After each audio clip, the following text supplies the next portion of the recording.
డబ్బు, అనారోగ్యం, ఉద్యోగం, వ్యాపారం, అప్పులతో బాధపడుతున్నారా? మీకోసమే లాంచ్ యువర్ ఫ్యూచర్ ప్రోగ్రామ్. నమస్తే, welcome back to Suman TV. నేను మీ సంజయ్. ఈరోజు మనతో పాటు ఉన్నారు digital marketing coach digital John గారు. ఆయనతో మాట్లాడి కొన్ని విషయాలు తెలుసుకుందాం. నమస్కారం సార్. నమస్కారం సంజయ్. సార్, మనం రీసెంట్ వీడియోలోనే మాట్లాడుకున్నాం. అండ్ డిఫరెంట్ టైప్స్ ఆఫ్ అంటే డిజిటల్ మార్కెటింగ్స్లో చాలా రకాలు ఉంటాయి, చాలా మాడ్యూల్స్ ఉంటాయి. అందులో ఒక మాడ్యూల్ అయినా అంటే ఒక టైప్ అయినా అఫిలియేట్ మార్కెటింగ్. అవును, దీని గురించి ఎక్కువగా వింటున్నాను. అండ్ అంతేకాకుండా దీని గురించి ఎక్కడ డీటెయిల్ ఎక్స్ప్లెనేషన్ లేదు. అసలు ఈ అఫిలియేట్ మార్కెటింగ్ అంటే ఏంటి, దీన్ని ఎలా చేయాలి, ఎవరెవరు చేయొచ్చు అంటారు, అంటే ఈ అఫిలియేట్ మార్కెటింగ్ ప్రాసెస్ ఎలా ఉంటుందో కొంచెం డీటెయిల్గా చెప్తారా మాకు కొద్దిగా? అసలు ఈ అఫిలియేట్ మార్కెటింగ్ అనేది ఏంటంటే ఇది ఒక అడ్వర్టైజింగ్ మోడల్ కంపెనీస్కి. ఓకే. సో జనరల్గా ఎక్కడైనా ఒక ఒక ఒక అమ్మకం జరుగుతుంది అంటే ఒక వినియోగదారుడు, వర్తకుడు వీళ్ళిద్దరు ఉంటారు. కస్టమర్, మర్చెంట్ ఉంటారు కదా. ఇప్పుడు మనం చూసినట్లయితే ఒక షాప్ ఉంటుంది, షాప్ ఓనర్ ఉంటాడు, అతను మర్చెంట్ అనుకుంటే బిజినెస్ మ్యాన్. కస్టమర్ వెళ్ళి కొంటాడు. అంటే ఈ అమ్మకం జరిగే ప్రాసెస్ లో ఇద్దరే ఇన్వాల్వ్ అయ్యారు. కస్టమర్ ఒకరు, మర్చెంట్ బిజినెస్ మ్యాన్, ఇద్దరే ఇన్వాల్వ్ అయ్యారు. అయితే రాను ఏమైతుందంటే ఒక్కొక్కసారి కస్టమర్స్ డైరెక్ట్ వెళ్ళి కొనరు. అన్ని ఇది చాక్లెట్ లాంటిది కాదు కాబట్టి, ఇది అన్ని ప్రోడక్ట్స్ అలా ఉండవు కాబట్టి కొన్ని సందర్భాల్లో ఏం చేస్తారంటే వీళ్ళు వేరే వాళ్ళని సంప్రదిస్తారు. ఫర్ ఎగ్జాంపుల్, మీరు ఇల్లు కట్టారనుకోండి, ఇల్లుకు పెయింటింగ్ వేయించాలి. మీరు పెయింటర్ని తో మాట్లాడతారు అసలు బెస్ట్ పెయింట్స్ ఏముంటాయని, కానీ ఎక్కడెక్కడ ఏ పెయింట్ వేస్తే బెటర్ అనేది వాళ్ళకి తెలుసు. సో మీరు పెయింటింగ్ అప్పుడు పెయింటర్ సజెషన్ తీసుకుంటారు కాబట్టి పెయింట్స్ అమ్మే షాప్స్ ఏవైతే ఉంటాయో వాళ్ళు ఈ పెయింటర్స్ తో ఆల్రెడీ కనెక్ట్ అయి ఉంటారు.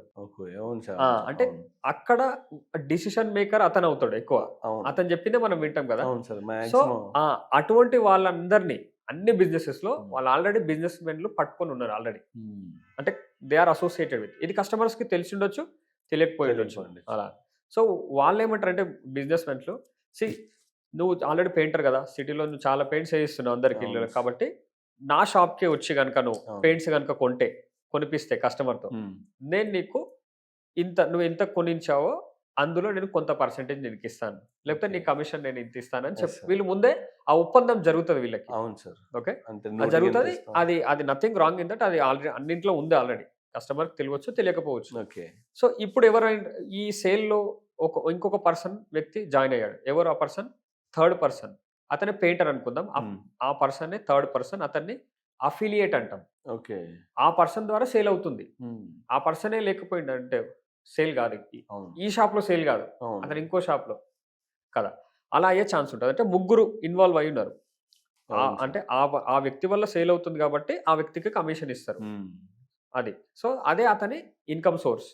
అంటే ఇది కూడా ఒక ఇన్కమ్ సోర్స్. పెయింట్ వేసిన ముందుకు వస్తుంది, బట్ ఈ సేల్ లో నేను కూడా ఇన్వాల్వ్ అయ్యాను కాబట్టి, నా వల్ల నీకు సేల్ అయింది కాబట్టి అతను కమిషన్ తీసుకుంటారు. సో ఇప్పుడు ముగ్గురు, merchant, customer, affiliate.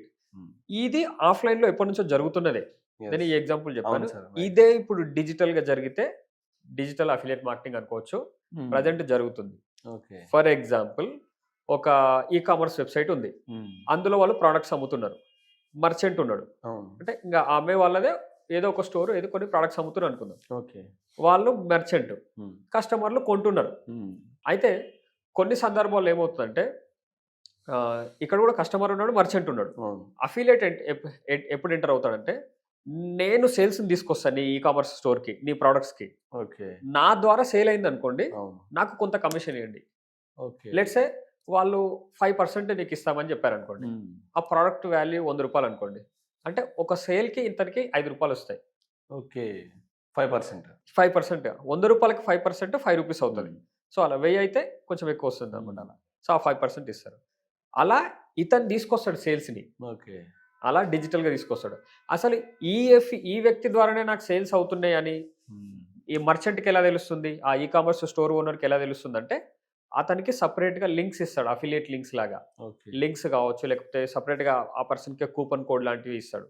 So అతనుకున్న network లో అతను ప్రమోట్ చేస్తూ అలా చేస్తుంటారు. మీరు ఎప్పుడైనా వీడియోస్ చూసారా యూట్యూబ్ లో? కింద లింక్ ఉంది, దాన్ని పై క్లిక్ ఇచ్చి కొనండి, బయోలో లింక్ ఉంది దాన్ని కొనండి అంటారు. ఆ లింకే అఫిలియేట్ లింక్. దాన్ని పై క్లిక్ ఇచ్చి కొన్నాం అనుకోండి, మనకు వాళ్ళకి కొంత కమిషన్ వెళ్తుంది. ఎంత కమిషన్ వెళ్తుంది అనేది అది ప్రోడక్ట్ టు ప్రోడక్ట్ డిఫరెన్స్ ఉంటుంది. అది మర్చెంట్ ముందే డిస్క్లోజ్ చేస్తాడు, అంటే చెప్తారు వాళ్ళు. వాళ్ళు సో దాన్ని బట్టి ఉంటుంది. ఒక్కొక్క దానికి 10% ఉండొచ్చు, ఒక దానికి 9% ఉండొచ్చు, ఇంకో దానికి 1% కూడా ఉండొచ్చు.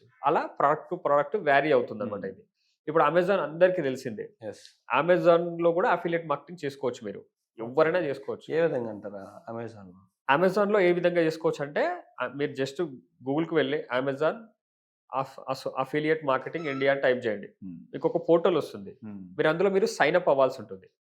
మీరంటే మీరు ఒక అకౌంట్ క్రియేట్ చేసుకోవాలి, మీరు అఫిలియేట్ గా రిజిస్ట్రేషన్ చేసుకోవాలి. వాళ్ళు అప్రూవ్ చేశారంటే మీరు అమెజాన్ వెబ్సైట్కి వెళ్ళినప్పుడు మీకు ప్రతి ప్రోడక్ట్ కి ఒక లింక్ ఉంటుంది, అది ఇస్తుంది. ఒక సైట్ స్ట్రైప్ అని ఒక వెబ్సైట్ పైన ఒకటి వస్తుంది, ఆ లింక్ ని మీరు ప్రమోట్ చేయాలి. ఓకే, ఆ లింక్ ని ప్రమోట్ చేయడం వల్ల కూడా మనకి లింక్ ను ప్రమోట్ చేస్తే మనకు సేల్స్, మనకు డబ్బులు రావు. ప్రమోట్ చేసిన లింక్ ని ఎవరైనా క్లిక్ ఇచ్చి కొంటే మనకి కమిషన్ వస్తుంది, సేల్స్ మీద మాత్రం మనకు వస్తుంది అనమాట. సో అలాగే జరుగుతుంది.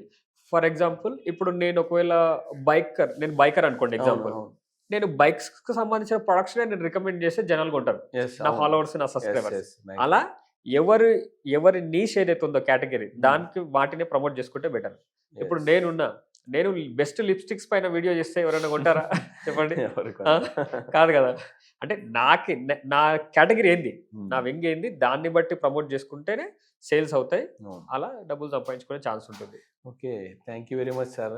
ఈ అఫిలియేట్ మార్కెటింగ్ అనేది అఫిలియేట్ మార్కెటింగ్ అంటే పెద్ద పెద్ద పదాలుగా అంటుంటాం, అంటే చాలా మంది చెప్తుంటారు కానీ అసలు అర్థం అవుతుంది. ఒక సింపుల్ ఆ పెయింటర్ స్టోరీ గుర్తుపెట్టుకోండి, అంటే ఆ పెయింటరే అఫిలియేట్. మీరు చెప్పింది చాలా సాధారణమైన వ్యక్తికి కూడా అర్థమయ్యే అంత ఈజీగా ఉంది. అండ్ అఫిలియేట్ మార్కెటింగ్ అంటే ఎంత ఈజీ, అండ్ అంతేకాకుండా అందులో మీకు ఇచ్చే పర్సంటేజ్ కూడా, మనం చేసేదల్లా జస్ట్ మార్కెటింగ్ చేస్తుంటాం.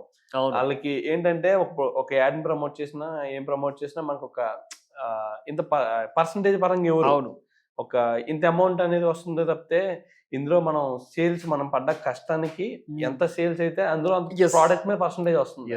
అండ్ దీని మీద ఎక్కువగా ఎర్న్ చేసుకునే అవకాశాలు కూడా, డబ్బులు ఎక్కువ సంపాదించుకోవచ్చు. మీరు చెప్పిన ఎగ్జాంపుల్ చూసుకుంటే, మనం ఖచ్చితంగా ఒక పెయింట్స్ కొనాలంటే ఖచ్చితంగా ఒక పెయింటర్ ని అడుగుతాం. తెలుసు, మన సర్కిల్ లో ఉన్న ఒక పెయింటర్ ని అడుగుతాం. ఏంటంటే అతను కొంచెం మంచిది క్వాలిటీ ఉన్న పెయింట్ సజెస్ట్ చేయని, వేరే సజెస్ట్ చేయండి. మనకు మాత్రం ఆయన చెప్పాడు కాబట్టి కొంటాం. ట్రూ. ఎస్, కానీ ఆయనకి కమిషన్ అని చాలా మంది తెలియదు. కమిషన్ వస్తుంది. మీరు ఎప్పుడు మొబైల్స్ కొనేటప్పుడు వెళ్ళి రివ్యూస్ చూసారా? యూట్యూబ్ లో, గూగుల్లో? ఎస్, రివ్యూస్ చూసానండి. అవన్నీ అఫిలియేట్స్ వే, blogs affiliates, videos affiliate videos చూసుకుంటే సార్, వాళ్ళ ఇన్ఫ్లుయెన్సర్స్, వాళ్ళు social media influencers. Yes, exactly. వాళ్ళ త్రూ అఫిలియేట్ మార్కెటింగ్ చేస్తున్నారు వాళ్ళు. ఎగ్జాక్ట్లీ. ఇన్ఫ్లుయెన్సర్స్ అందరికి కూడా అఫిలియేట్ మార్కెటింగ్ కు ఒక ఇన్కమ్ సోర్స్. ఇది కూడా ఒక income source. Nothing wrong in that. Thank you very much sir, affiliate marketing గురించి ఇంత డీటెయిల్ గా ఎక్స్ప్లెయిన్ చేసినందుకు. You're welcome.